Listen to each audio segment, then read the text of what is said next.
ದಕ್ಷಿಣ ಕನ್ನಡ ಜಿಲ್ಲೆಯ ಕಡಬ ತಾಲೂಕಿನ ಶಿರಾಡಿ ಗ್ರಾಮ ಪಂಚಾಯತ್ ಪಿಡಿಒ ವೆಂಕಟೇಶ್ರನ್ನ ಕರ್ತವ್ಯದಿಂದ ಅಮಾನತುಗೊಳಿಸಿ ಆದೇಶ ಹೊರಡಿಸಲಾಗಿದೆ.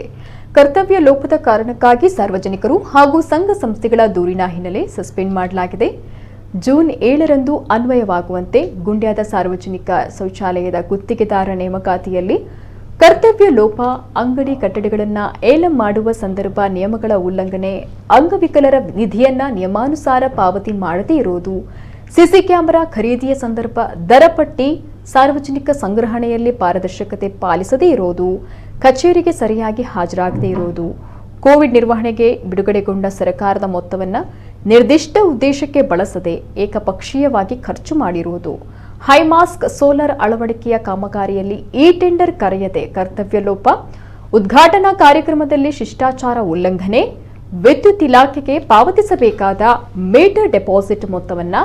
ಎಲೆಕ್ಟ್ರಿಕಲ್ ಅಂಗಡಿಯವರಿಗೆ ಪಾವತಿಸಿ ಕರ್ತವ್ಯ ಲೋಪವೆಸಗಿರುವುದು ಪ್ರಾಥಮಿಕ ತನಿಖೆಯಲ್ಲಿ ದೃಢಪಟ್ಟ ಹಿನ್ನೆಲೆ ಸೇವೆಯಿಂದ ಅಮಾನತುಗೊಳಿಸಿರುವುದು ಸೂಕ್ತವಂತ ಪರಿಗಣಿಸಿ ಶಿಸ್ತು ಪ್ರಾಧಿಕಾರವು ಅಮಾನತು ಆದೇಶವನ್ನು ಹೊರಡಿಸಿದೆ.